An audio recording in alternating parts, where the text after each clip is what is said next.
নিজেকে ভালো রাখার মানে আমরা অনেকেই বুঝি সুন্দর জামা কাপড় পরা, সুন্দর সাজুগুজু করে থাকা, এসব কিছু। আসলে এগুলো ঠিক আছে, আপনাকে নিজে ভালো রাখার জন্য এগুলোর প্রয়োজন আছে। কিন্তু আমরা যেই জিনিসটা সবচেয়ে বেশি প্রয়োজন সেটাই আমরা করি না, সেটাকেই আমরা মূল্যায়ন করি না। সেটা হচ্ছে ভালো খাওয়া-দাওয়া। ধরুন আপনার আজকে খুব ভালোভাবে কিছু রান্না করে খেতে মন চাচ্ছে বা বাইরে থেকে কিছু কিনে খেতে মন চাচ্ছে, কিন্তু আপনি সেটা করছেন না। কারণ আপনি টাকা নষ্ট করতে চান না, এই টাকাটা গুছিয়ে রাখতে চান।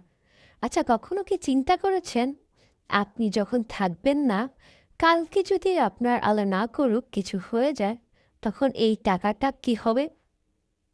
কিন্তু এর চেয়ে ভালো হতো যদি আপনি নিজেকে প্রায়োরিটি দিতেন। আপনার যখন যেটা খেতে মন চাচ্ছে আপনি সেটা রান্না করে খেয়ে ফেলতেন।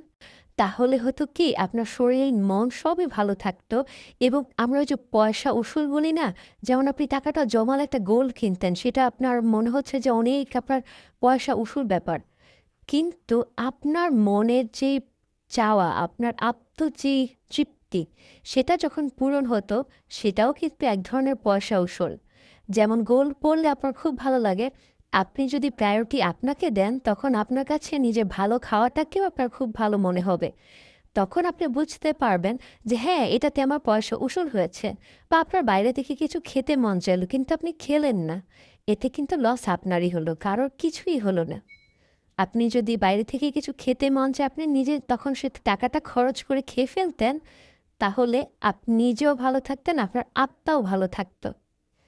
এবং এই টাকাটা আপনার উসুল হয়ে যেত একটা কাজের মাধ্যমে। আর সেই কাজটা কি? সেটা হচ্ছে নিজেকে ভালো রাখার কাজ। এখন থেকে চেষ্টা করবেন আপনার যখন যেটা খেতে মন চায়, যদি রান্না করে খেতে ভাল লাগে রান্না করে খেয়ে ফেলবেন, যদি কিনে খেতে মন চায় তাহলে কিনে খেয়ে ফেলবেন।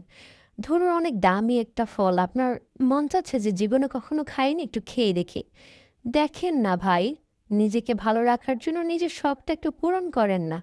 যেই টাকাটা আপনি জোগায় রাখবেন বা সঞ্চয় করবেন, সেটা হয়তো অন্য কোনো কাজে আপনি ব্যয় করে ফেলবেন ভবিষ্যতে যেয়ে। খুবই অপ্রয়োজনীয় কাজ। তো সেই অপ্রয়োজনীয় কাজে খরচ না করে নিজেকে প্রায়োরিটি দিয়ে সেই খাবারটা খেয়ে ফেলুন। দেখবেন আপনার মন থেকে একটা ভালো লাগা আসবে। না, জীবনে একবার তো খেয়েছেন। এটলিস্ট এই আত্মতৃপ্তিটা তো আপনার থাকবে। এই জন্য নিজের খাওয়া-দাওয়ার প্রতি যত্ন নিন। ভালো রাখতে হলে ভালো খেতে হয়। ধন্যবাদ। পাশেই থাকবেন।